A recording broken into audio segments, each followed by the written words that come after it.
2 సంవత్సరాల పిల్లోడికి అరుదైన డ్రగ్ రెసిస్టెంట్ మూర్ఛ వ్యాధి అరుదైన బ్రెయిన్ సర్జరీ విజయవంతంగా నిర్వహించామని Hyderabad Hitech City Yashoda hospital doctor Sagari Gullapalli తెలిపారు.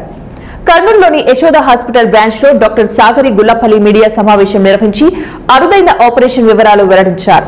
కర్నూలుకు చెందిన 2 సంవత్సరాల బాలుడు అభినవ్ రెడ్డికి పుట్టుకతోనే అనారోగ్యంతో ఉండి ఫిట్స్ వచ్చేవి. తల్లిదండ్రులు ఫిట్స్ అని కన్ఫర్మ్ చేసుకున్న తర్వాత చికిత్స కోసం Hitech City Yashoda hospital doctor Sagari గుల్లపల్లిని సంప్రదించారు. దీంతో అభినవ్ రెడ్డికి ఆరోగ్య పరీక్షల అనంతరం సర్జరీ చేస్తే ఫిట్స్ పూర్తిగా నయం అవ్వడంతో పాటు ఎదుగుదల ఉంటుందని చెప్పడంతో తల్లిదండ్రులు ఒప్పుకున్నారు.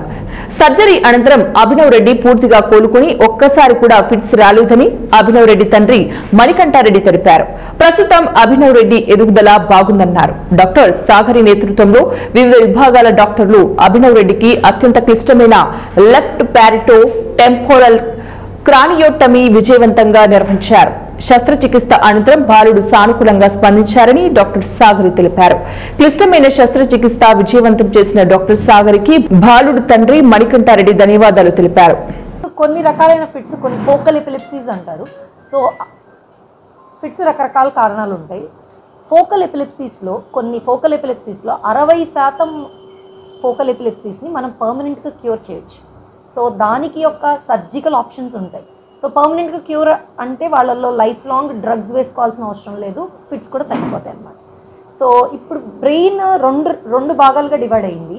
సో 2 భాగాల్లో ఫ్రాంటల్, టెంపరల్, పరైటల్, ఆక్సిపిటల్ 4 లోబ్స్, 2 భాగాల్లో 4 లోబ్స్ ఉన్నాయి.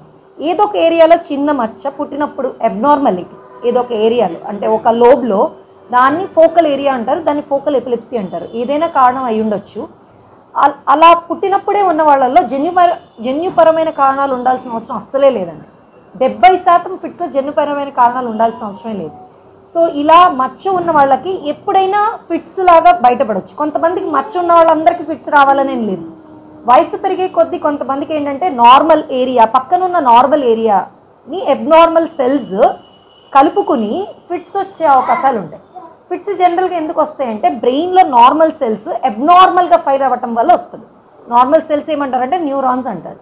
అది అబ్నార్మల్గా ఫైర్ అవ్వటం వల్ల, అబ్నార్మల్గా అంటే వాడుక భాషలో చెప్పాలంటే ఎలక్ట్రికల్ యాక్టివిటీ కొంచెం ఎక్కువ అవ్వటం వల్ల, బ్రెయిన్ అనేది మొత్తం ఎలక్ట్రికల్ యాక్టివిటీతో ఉంటుందన్నమాట.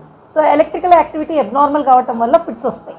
సో ఈ అబ్నార్మల్ టిష్యూ ఉన్న ఏరియా చుట్టుపక్కల నార్మల్ సెల్స్ని కూడా తీసుకుని వయసు పెరిగే కొద్దీ కొంతమంది పిల్లల్లో కానీ కొంతమంది పెద్దవాళ్ళల్లో కానీ ఈ అబ్నార్మల్గా ఎలక్ట్రికల్ యాక్టివిటీ ప్రొడ్యూస్ చేయటం వల్ల ఫిట్స్ వస్తాయి అన్నమాట.